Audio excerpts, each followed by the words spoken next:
काल आपण मुक्ताबाई ना स्वामी भेटले ही लीळा पाहिली. आता त्या लीळेचा हेतू पाहत आहोत. लीळा तुमच्या डोळ्यासमोर आहे. तिथे कंदमुळाचे आरोग्य स्वामींनी स्वीकार केले तर त्या आरोग्याने काय होईल म्हणून ते सांगतात, त्याने चैतन्य फळ होईल. या सृष्टीमध्ये चैतन्य फळ म्हणजे 1, 2, 3 कोटी वर्षाचं मायेचं फळ होईल आणि पुढील सृष्टी प्रेमाचा अधिकार होईल. अहेतुक मायापूर्वजन प्रेमापती साधन. तिची भावना अहेतुक असेल आणि ती जर प्रमादी नसेल म्हणजे कोरी असेल या सृष्टीतील, तर पुढा प्रेमाचा अधिकार. म्हणून पुढे सांगतात, कोरी तर ये सृष्टी प्रेमाचा अधिकार होईल, पतित तर पुढील सृष्टी तिला प्रेम. मग आता काल आपण पाहिलं तिच्या शरीरावरती केसांची पहाळ आहे, झुपकाच्या झुपके लोंबत आहे. एवढ्या वर्ष तपस्या केलेली, तर ती तपस्या कशा अंतुल होती, ती साधना कुठे बांधली? थोडक्यात ते म्हणतात, अन्नवाचे ओळी अंतुल. तिचं जे शरीर आहे, तिला जो अष्टांग योग साध्य केलेला आहे तिने, तो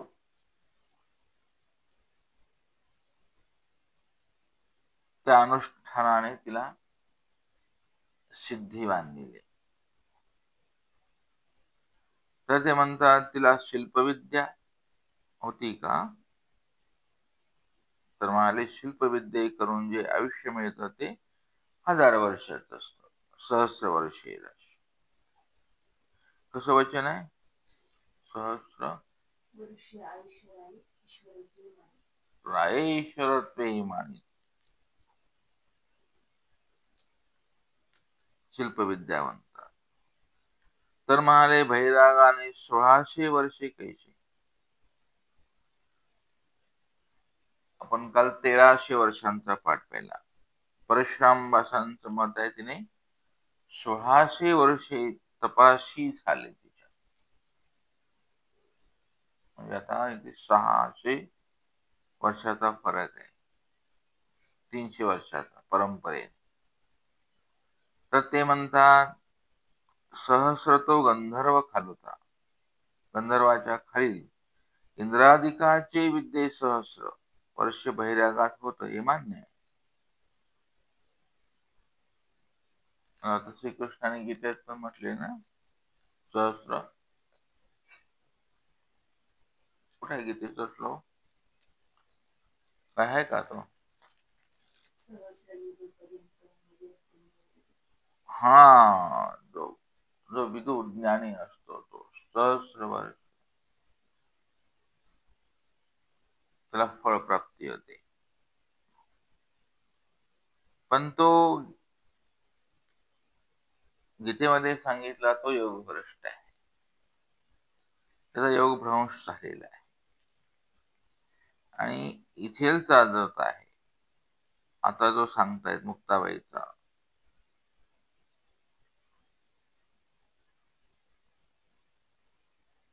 तो म्हणाले, इंद्रादिकांच्या वरची विद्या तिला झालेली आहे, म्हणून ते शरीर तिचं असं तिला ओळी बांधलेल्या आहेत.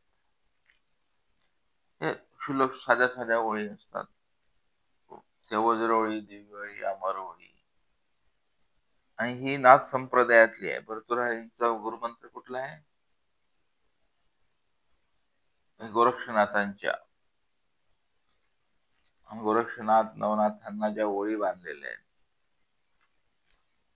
त्या अष्टभैरवांतून म्हणतो.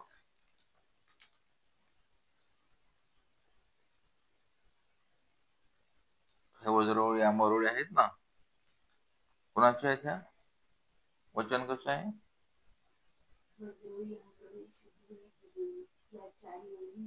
माथांच्या असं स्वामींचं प्रमाण आहे ह्याला.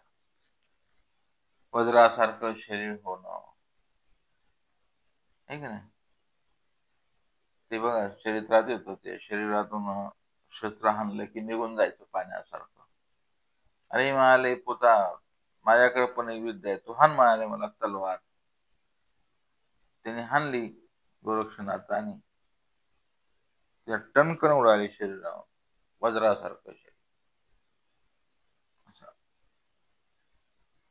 अणु होणे, अणुसारखं बारीक होणे, पर्वत एवढं मोठं होणे, अशा अष्टमा सिद्धी बांधतात त्याला. साधन सिद्धी असते, फार काय मोठं नाही. साधन तुम्ही केलं काही होऊ शकतं. आता ही साधना सध्या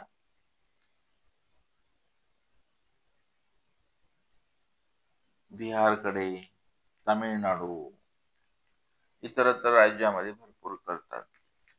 आहेत आणखीन बिचारे करतात. हिमालयाच्या पर्वतात सिद्ध साधक पुरुष आहेत बसलेले.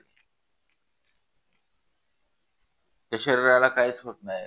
असं पाऊस पडला काय, ढगफुटी झाली काय, काय होतं त्यांना, काय होत नसतं.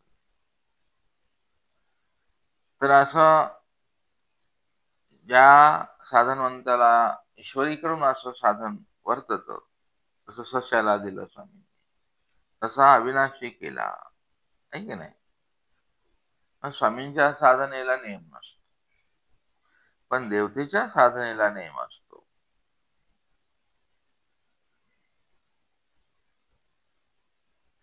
साध्य साधन मूर्ते कुठं वचन आहे?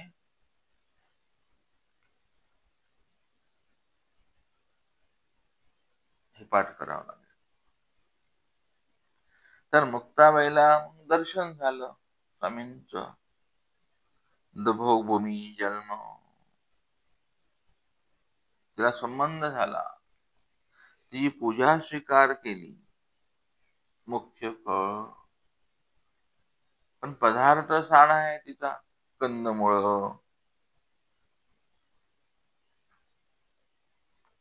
पण म्हणाले अहो आवडीत थोर आहे ना, म्हणाले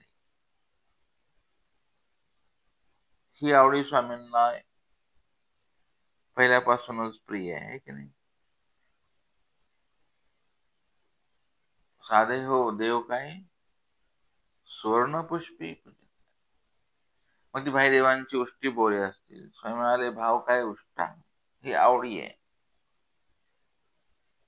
किंवा उपाध्यवासांच्या रोट्या, आहे की नाही? पैसा म्हणते बाबा आताच तर वेळी झाली, जेवण झालं तुमचं, आता कशाला उगीच. स्वामी म्हणाले आणा मग, आणा काहीतरी, आणि मग उपाध्यवासांच्या रोट्या. म्हणजे सगळ्या लीळा स्मरणीय आहे. जेव्हा आपण उपहार दाखवतो, भिक्षा स्वामींचे शोधणी करून स्वामींना आणल्यानंतर स्वामी पोटासाठी नाही भिक्षा मागवले देवा, तिथे स्वामी भिक्षेला भेटतील का एखाद्या सुदैवाच्या श्रीला. भिक्षा ही गौण गोष्ट आहे. भिक्षा मागून नदीच्या तीरी भोजन करताना जो उपहार दाखवतात अदृष्टाला जोळी, ते अशा अनेक भावनेने ती जोळी दाखवायला पाहिजे. तो विचार इथे आहे. म्हणून तिचं भोजन केलं स्वीकार स्वामींनी. भजनाचे मुख्य फळ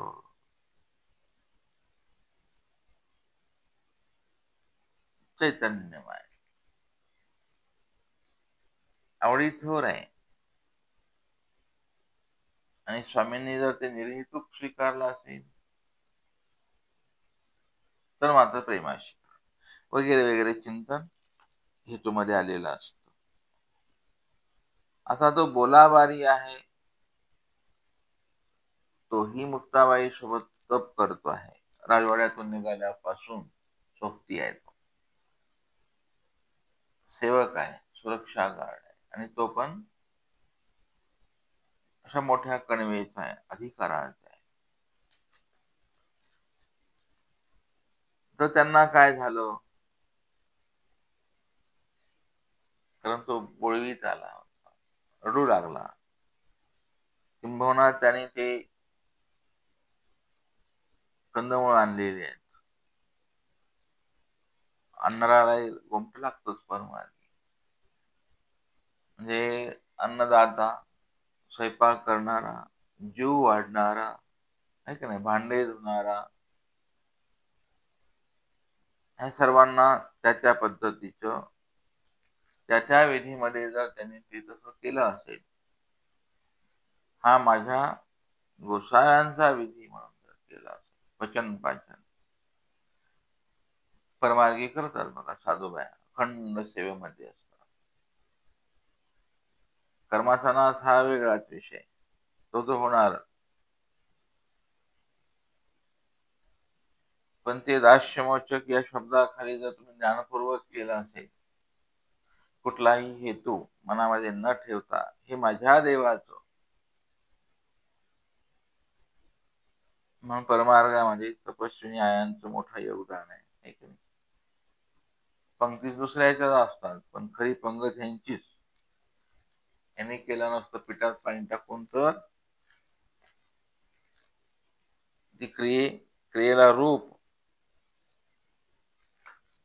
तसं हे करीत्या अनर्थ, धरीत्या अनर्थ, तर नरक होऊ शकतात, तर पुण्य पण होऊ शकतं, गोमट पण होऊ शकतं ना. हे करी स्वयंपाक करी, हे की नाही.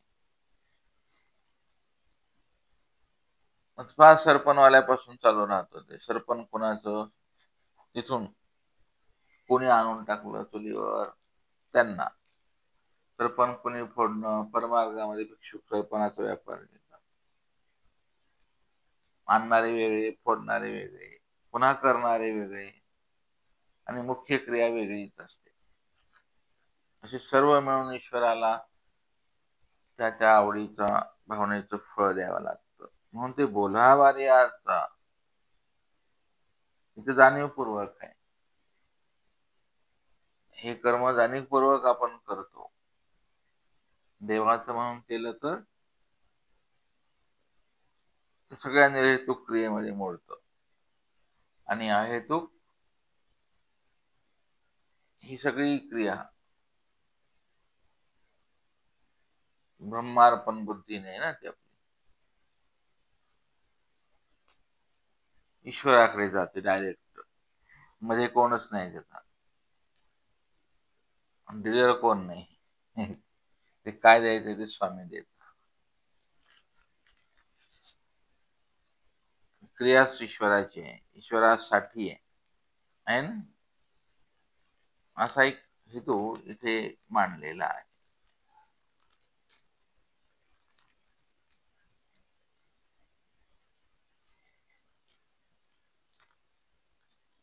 आता दुसरा हेतू,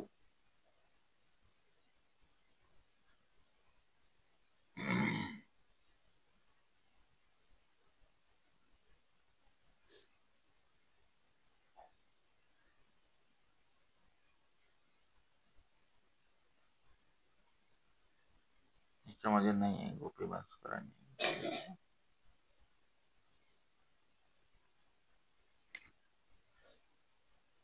ठीक आहे, आपण दुसरी वेळा पाहू. आता कांती चांगदेव रावळा शिष्या भेटी. नावच कांती आहे बघा, कांती. आता सध्या काटोल शहर आहे, नागपूर जिल्ह्यातील तालुक्याचं गाव. हिमाळयपंथी मंदिर त्या गावामध्ये आहेत, त्याला काटोल असं म्हणतात. तर ही कांती म्हणजे अति सुंदर असलेलं शहर, त्यांची कांती सूर्यप्रकाशासारखी आहे. तर त्या नगरामध्ये श्री चांगदेव रावळांच्या शिष्यांची भेट झालेली आहे. ती लीळा आपण आता पाहत आहोत. ही लीळा स्वामींनी ढोरेश्वरी दादोत्सावर सांगितलेली आहे, पैठण. एक दिवस दादोस रुद्धपूरला निघाले, त्यावर गोसावी दादोस ते म्हणतात, महात्म्य हो तुम्ही परमेश्वरपुरा का जाता? श्रीपूरच्या दर्शना का जा? त्यावेळेला दादोस म्हणतात जी आमचे ते परमगुरु.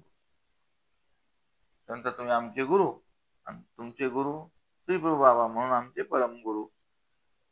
सर्वज्ञ म्हणतात ते वानरे यांचे परमगुरु. आता इथे सर्वज्ञ आणि भटवासांना समोर ठेवलेलं आहे. दुसरं कुणाला नाही. संभाई भट्टाचे गुरु म्हणले का? का नाही म्हणले? वानरेशाचे एक परम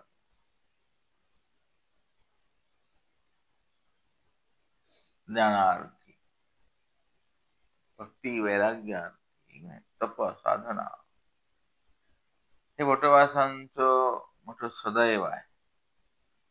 स्वामी म्हणतात हे वानरेशाचे परम. कारण स्वामींपासून भटवासांना बोध झाला, अनुसरण घडलं आहे की नाही.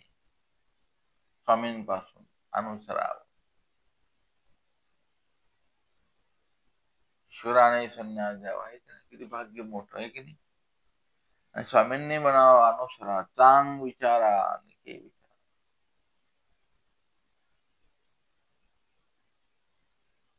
म्हणून भटवासांचा निर्देश इथे आहे.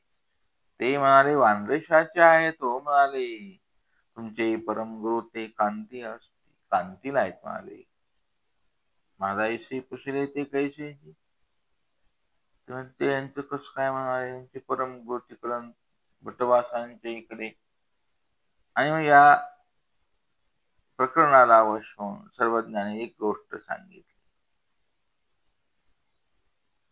म्हणजे एकांतातली घडलेली लीला सर्वज्ञाने या भक्तांना सांगितली. कशी सांगितली ते म्हणाले आम्ही काटोलला एक सोडा कटिप्रदेशी होता, एक सोडा श्रीमुखोटी, आणि आम्ही त्या नगरामध्ये पाणीपात्र करावया जात होतो. दुर्गाचेन खालीले परिसरामध्ये आम्ही जात असताना पाणीपात्र आहे स्वामी. पाणीपात्र म्हणजे हातावर भिक्षा घेणे. पाणी म्हणजे हात. हात हेच पात्र आहे. मोठी कठीण साधना असते. कुठलं जालिंबन नाही. याला खरं निरालंबी म्हणतात.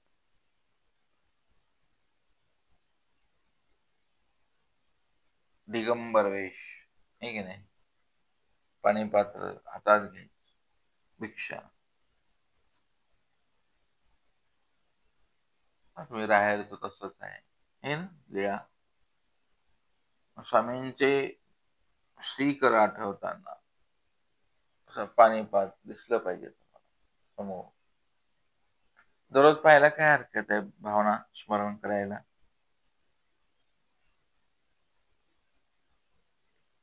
म्हणून ते सांगतात की आम्ही पाणीपात्राला गेलो. तेथे द्वारावतीकरांचे शिष्य जे अनुग्रहित आहेत उधळीनाथ, ते तेथे राजगुरु म्हणून त्यांची प्रतिष्ठा आहे.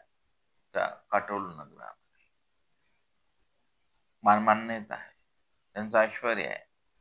2-3 मजली घर आहे आणि त्या दुसऱ्या माडीवर बसून ते आम्हाला पाहतात आणि पाहून आपल्या शिष्याला म्हणतात देखील का पैल पुरुष, पुरुषी कैसा पिंडो उपेक्षिला. बघ बघा म्हणाले खाली काय चाललंय. बघा तो भिक्षा पाणीपात्राला आला. काय म्हणाले कसा सुंदर पिंड आहे. 32 लक्षणाने युक्त आहे. आणि उपेक्षा केली म्हणाले त्यांनी. त्या पिंडाची उपेक्षा केली. ऐसे म्हणून आपल्या शिष्याकडे बोलावे. जा म्हणाले त्यांना बोलवून आणा. मग शिष्य आले. जिजी म्हणाले रायाचे गुरु उधळीनाथ तेही तुमचे बोलाव पाठविल्याचे. गोसाव्याशी ते विजय करावयाची प्रवृत्ती. काय म्हणाले आम्हाला तिथे जायची इच्छा झाली. प्रवृत्ती उत्पन्न झाली. मग आम्ही विनंती स्वीकारली. तर ते डोलाऱ्यावर बसले असते. ते राजगुरू असल्यामुळं मान्यता आहेत बैठक व्यवस्था. उंचासन,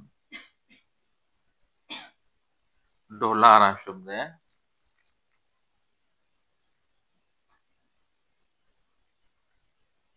ऐश्वर्य असतच ते. ते मनातल्या मनात म्हणतात स्वामींना पाहून, अय्या पुरुष ऐसा पिंड, मायसा पिंड का उपेक्षिला बापया. स्वामी म्हणतात त्यावेळेला आम्हाला उदासाची प्रवृत्ती असल्यामुळे आम्ही एकही शब्दाने त्याला बोललो नाही. आम्ही गप्प होतो. गप्प त्याच्या समोर उभा आहेत स्वामी. मग स्वामी म्हणतात उभ्यानेच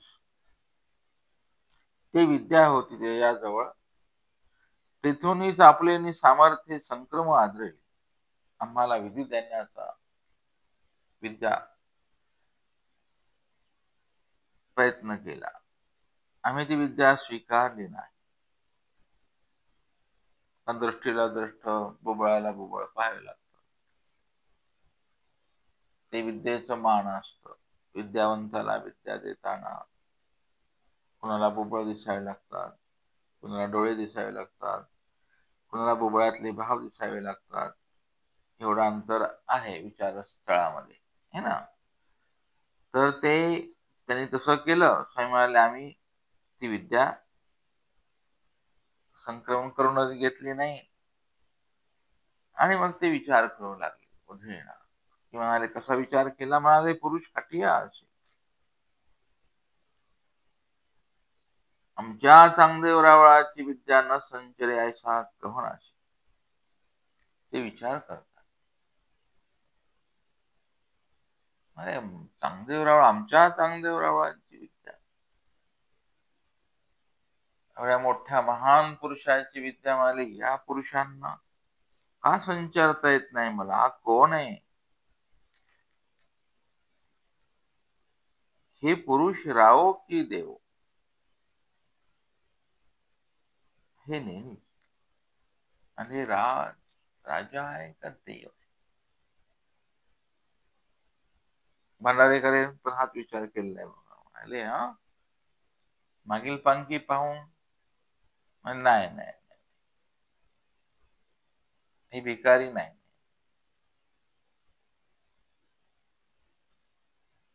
हे कोण. माझ्या मनातलं अंतर कसं काय जाणलं. असं प्रत्येक वेळेला तुम्हाला लीळा स्मरण करताना अशा भावनेला शब्दामध्ये व्यक्त करता येत नाही. म्हणून माईमभट्टांनी त्या मर्यादा पाळून भावना हा विषय तुमच्यासाठी मुक्त ठेवलाय. सगळं काही लिखित करता येत नसतं. म्हणून परमार्गी म्हणतात होता नव्हता चातुष्ट्याचा अर्थ आपल्या आपण जाणावा.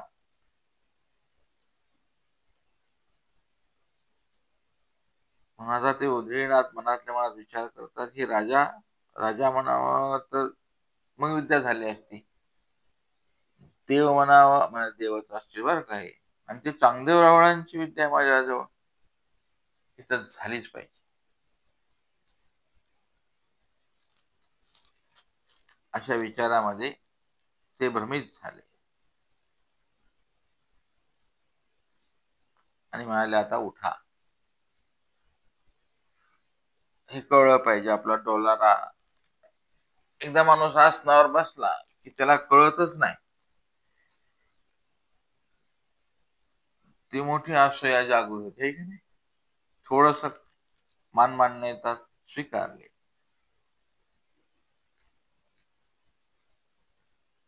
दंडोत करायला सुद्धा उठू वाटत नाही की नाही. कशी ते पलंगाची गादीची कशी किमया आहे की नाही. आसनाची काय मोठं जड आसनाने चेतन माणसाला बांधल्या गेलं आहे की नाही.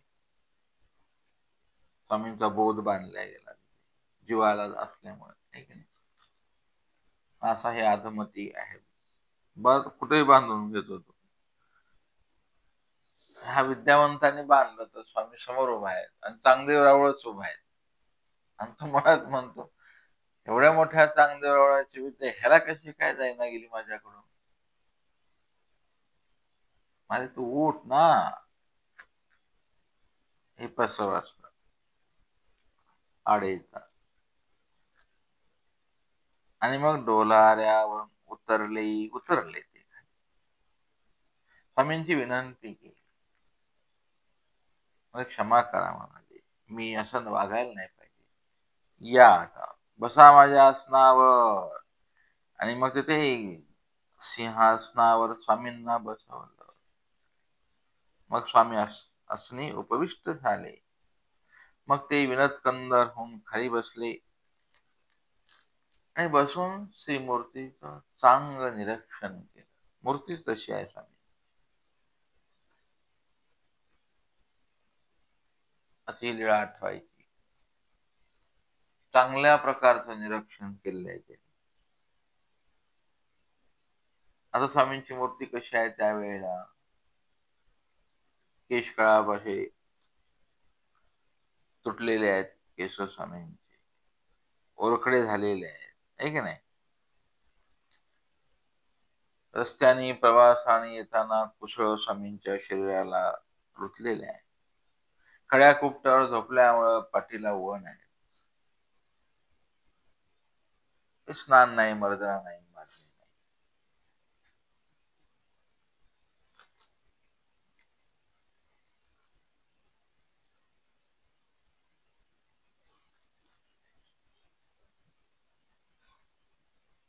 कशी अवस्था आहे बघा. ते रक्ताचे असे माणिक लालसर माणिकाचा चमकावे तसे रक्ताचे बिंदू आहेत शरीरावर. तुम्हाला हे चिंतन करायचं आहे. तुमचे प्रसवाड आले, तुम्हाला काहीही येणार नाही परमार्गामध्ये, हे लक्षात ठेवा. शोभाचे कार्य वर्तले तरी स्वामींची लीळा काय, स्वामींचं सूत्र काय, हे तुमच्या पासंगालाही पुरणार नाही. आणि जीवनामध्ये कमीत कमी काही नाही विचार ज्ञान आलं, आचार नाही आलं, 25 स्थळांमध्ये जाता नाही आलं तुम्हाला, तर कमीत कमी साध्या साध्या गोष्टी आहेत त्या अशा स्पष्ट दिसल्या पाहिजे. ते विचार करताय उधळीनाथ आणि ते पाहतायत म्हणाले, हा हा, ती मूर्ती पाहून त्यांच्या मनामध्ये वेगवेगळे भाव निर्माण झाले, आनंदाश्रू आले. आणि मग स्वामींना ते विनंती करतात, आणि देवा मधल्या आसनात चला. मग गोसाव्याचे अनेक उंच आसन घातलं. मग पुष्टी वघा बैसोने उझे नाते आपले हाते काटे कुसळे वेचून वीरगंटी सोडोनी नखवरी श्रीमुगट विचरोनी मागोती विरघंटी खाते. आपल्याला असा कधी योग यावा, स्वामी असे यावेत, आहे ना. आपण ते स्वामींचे कुसळ मोडलेले काटे, केसांमध्ये अडकलेला गुंता आपण काढावा हाताने आपल्या, आहे की नाही. आपल्या नखाने श्रीमुगट विचरावा, ठीक करावा. ती विरघंटी आपल्या हाताने स्वामींच्या केश कळापांना, आहे की नाही, सुंदर स्वाहान करून व्यवस्थित करून त्याची वीरपुरुष कशी गाठ मारतात. जटा दत्तात्रय प्रपंच आहेत बघा, हे तुम्हाला सतत दिसलं पाहिजे. ते सतत चिंतनाचा प्रवास असेल तर शब्द तुमच्या मुखातून सरळ पडतात बाहेर. ते उधळीनाथांनी, मला वाटतं स्वामींची आता अवस्था स्वीकार केल्यानंतर मुक्ताबाईंची पहिली आरोहण आहे, दुसऱ्याची केलेली, आता ही दुसरी आहे स्वामींना.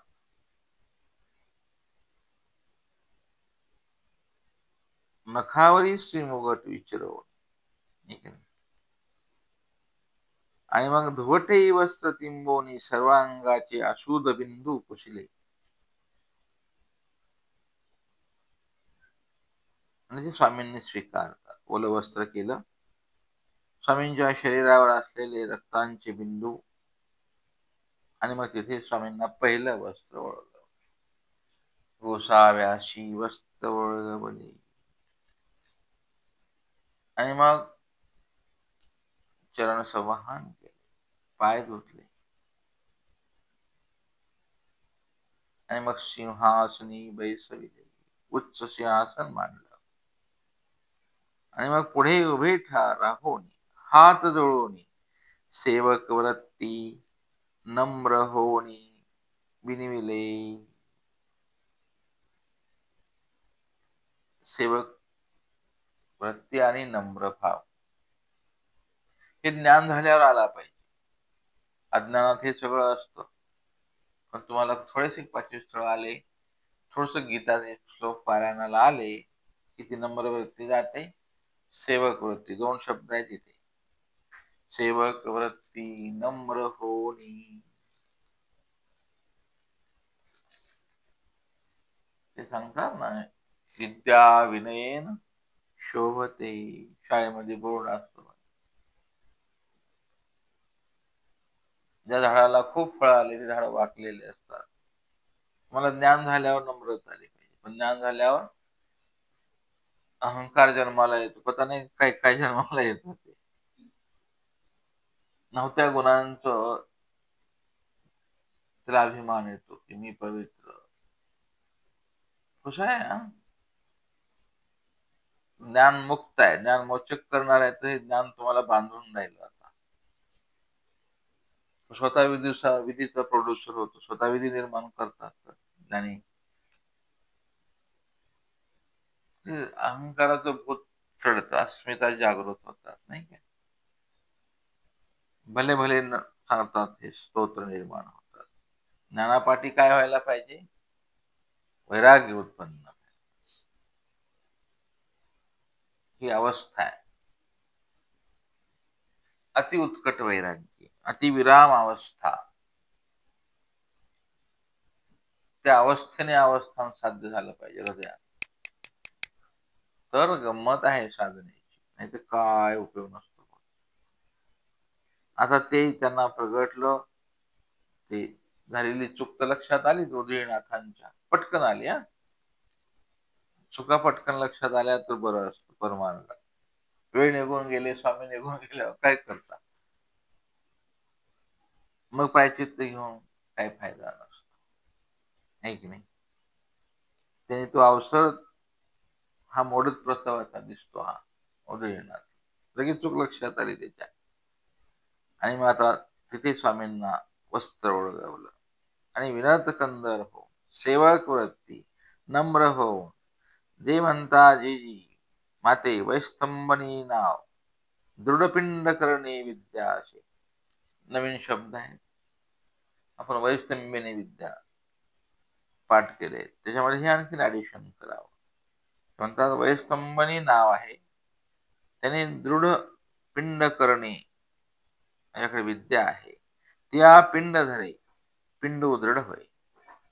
तीशी वळीत पळीत न यायची, सुरकोता येत नाही, केस पांढरे होत नाही,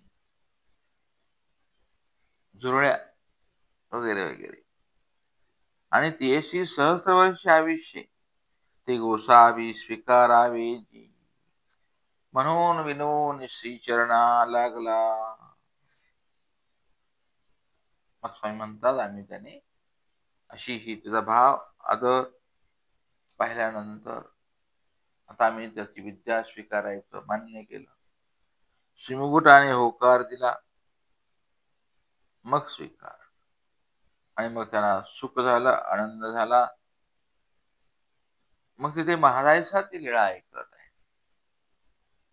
महाराज विचारतात, जी जी आपण विद्या स्वीकारली तर त्यांना काय झालं? ते रिकामे झाले का? आणि तुम्ही त्यांना काय दिलं म्हणाले? मग स्वामी सांगतात, तयाची विद्या पूर्ण होती ते इथून संपूर्ण केली. स्वामींना काही गरज नाही. स्वामीच विद्येचे भांडार आहेत.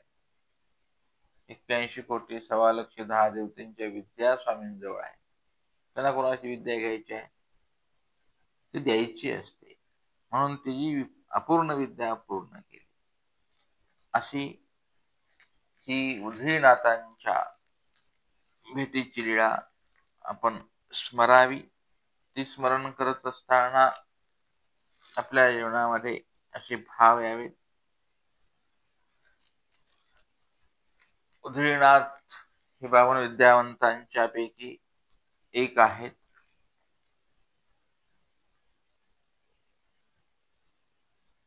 त्यांच्या जीवनामध्ये त्या उदयनाथांना तसं त्रिकाळ ज्ञान आहेच, पण ह्या दोषामुळे ते तसे वागले.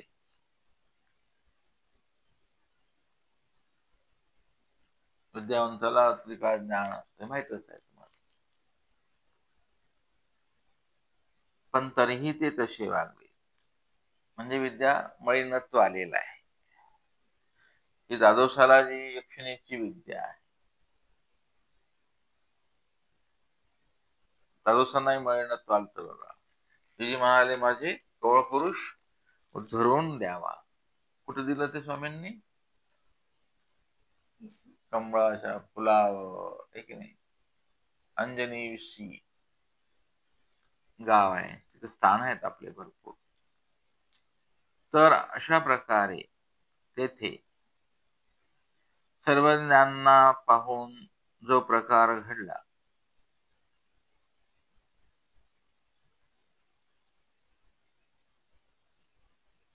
पण स्वामींनी पहिलं नाही स्वीकारलं. क्षीण भावनेने जर कोणी देत असेल तर घेऊ नये, असाही पक्ष आपण प्रमाणाला देतो या लेळेचा.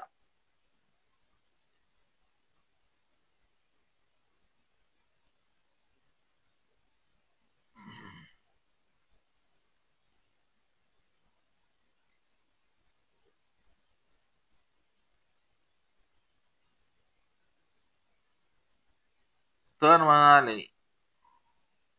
तेथे विद्या देताना ब्रह्मांडस्थ व्यापारली की. कसं म्हणाले? ती विद्या त्यांच्याकडून येत आली की काय? कसं आहे म्हणाले का? निमित्ता ते साक्षी करोनी. कसं वचन आहे? निमित्ता ते साक्षी करोनी देवता विद्या दे. देवता निमित्त करते विद्यावंताला, पण देवता देते. ब्रह्मांडाचा व्यापार करावा लागते. आणि जेव्हा स्वामी विचरत असतात, विहरण करत असतात, तेव्हा स्वामींच्या सोबत काय असतं? 81 कोटी 1.25 लाख देवता तेवढ्याच ओळखण्या स्वामींच्या प्रतीक्षेमध्ये असतात. विहरण करायला गेले की हे सगळ्या ओळख सारतात. त्या ब्रह्मांडात तिथंच असतात. थोडक्यात अहो, एखादा थोर साधनवंत चालला तर ब्रह्मांडात असतात. ओळखण्या तर असतातच असतात, काही विषयच नाही. तुम्ही साधनवंत पाहिजेत, त्याची आठ तेवढी आहे. तुम्ही आचारवंत पाहिजेत, आचारवंत आणि विचारवंत पाहिजे, दोन्ही असावं तुमच्या हृदयात स्वामींचं निवास असावा. ते असलं की हे सगळे ब्रह्मांड असतात, सगळ्या येतात. ते तुमचे नाही म्हणून सारत. तुमच्या ठिकाणी असलेली तपस्या आहे, त्या तपस्येला प्रणाम करतात. आता साक्षात स्वामी विचरण करतायत त्या महाराष्ट्राच्या भूमीवर, आहे ना. ब्रह्मांड असताना काय प्रॉब्लेम आहे यायला? येणारच. म्हणून ते सांगतात ब्रह्मांडस्था व्यापारली.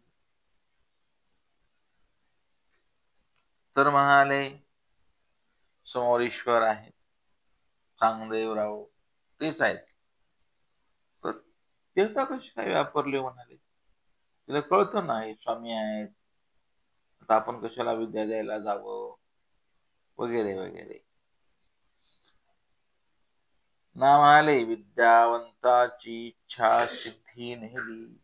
ती विद्यावंताची इच्छा आहे म्हणून त्यांची तशी इच्छा आहे उदयनाथांची, कुणाला तर जाताना देऊन जावं म्हणून ते झालेला प्रकार आहे.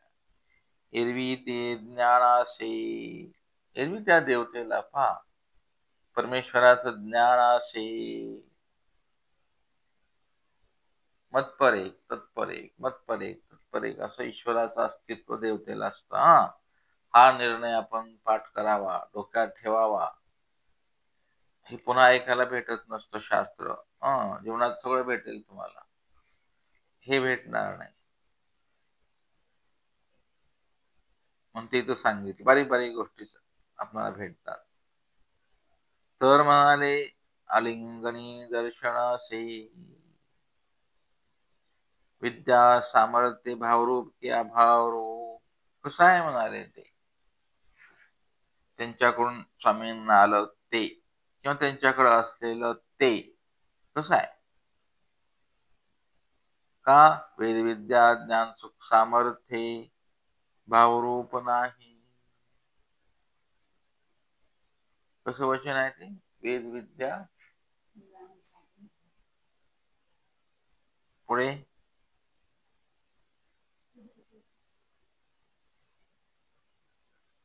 देवतांचे पंचप्रकार. हे विद्या देताना ज्ञान सुख सामर्थ्य ऐश्वर हे देवतेजवळ पंचप्रकार असतात. विद्या देताना कुण्या प्रकारातून विद्या दिल्या जाते, ज्ञान प्रकार. हे सगळे निर्णय तुमच्या समोर पाठ असावेत, तेव्हा हेतुस्थळाचा थोडा अर्थ लागतो. म्हणून ते सांगतात, शिल्पे अधिस्थिती मग निरोपण मग मंत्र मग आभास दावणे.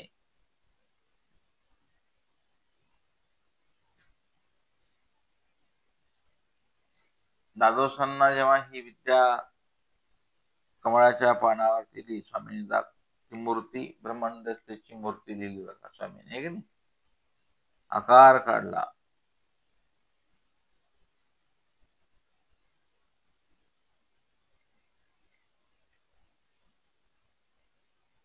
आकारानं सुद्धा म्हणाले मंत्रकारे प्रगटेलो. तुम्हाला असं गंमत वाटते वा, दादोसांची विद्या स्वामींनी कमळाच्या पानावरती आकृती काढली यक्षिणीची, तर त्यांना उजळून गेली विद्या. तर मग हे कसं आहे हो भानगड म्हणाले. अहो म्हणाले यथा विंचू मंत्र फुके, मंत्र कार्य प्रगट करायला काही वेळ लागत नाही. हे मंत्र असतात. विंचूचा वगैरे आपण जातो बघा, तो फुकतो असा. काविळाचे मंत्र असतात, आपण कावीळ काढायला जातात लोक. काय मंत्र, अशा मंत्र जाती विधीत असतात. असे खूप मंत्र जगामध्ये आहेत, चांगले पण आहेत वाईट पण आहेत.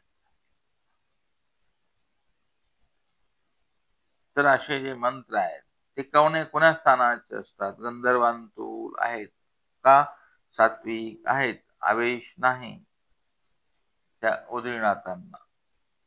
काही मंत्र राजस असतात, काही मंत्र तामस असतात, ते चिडाचुटूक छावछूव करणारे जे लोक असतात.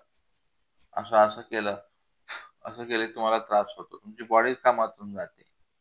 तुमच्या डोक्यावर हात ठेवला, मंत्र म्हणलं की डोकं कामातून फजीर होतो, डोकं पाठीवून हात फिरवला. म्हणून आपण कोणाचाही स्पर्श जीवनात करून घेऊ नये, हे असं करतात लोक. मग देवाजवळ गेले की अंगात येतो मग तानापतीजवळ. सध्या हा प्रकार खूप चाललेला आहे. म्हणून अशा विद्यावंतापासून सावध राहायला पाहिजे. महाराजांनी विचारल्यानंतर त्याचं पूर्णत्व विद्यावंताचं केलं तर विद्यावंताला मिळणं काहीच कारण नसतं. पण मग काल त्यांना उदयनाथांना अप्रयत्ने अनुष्ठान, अप्रयत्न अनुष्ठानामध्ये अप्रयत्न केलेला आहे. साधी पिटुकली विद्या आहे तरी महिन्यात यायलंय. आपली तर ब्रह्मविद्या आहे, एक विद्या ते ब्रह्मविद्या, ब्रह्मविद्ये सकळ ही विद्या अनुषंगिका आहेत ना, स्वामींचं वचन आहे ना, 81 कोटी विद्येचं सामर्थ्य ब्रह्मविद्येत आहे, हे आपण विसरून चालणार नाही. मग तुमच्या ब्रह्मविद्येला परिणत्व, त्यातून हेतू करताना हे सांगायचंय, ही लीळा यासाठी साकारलेली आहे स्वामींनी. ती बघा, असं आहे तरी त्यांना अप्रयत्नाने अनुष्ठान चुकलेलं आहे, उपासना चुकली, ध्यान चुकलं, आव्हान, विसर्जन, आव्हान करावं लागतं. स्वामींना तुम्हाला आव्हान करावं लागेल, ते राहिरून गेलेलं आहे. म्हणून त्याचं ते विद्या सामर्थ्य तुटलं.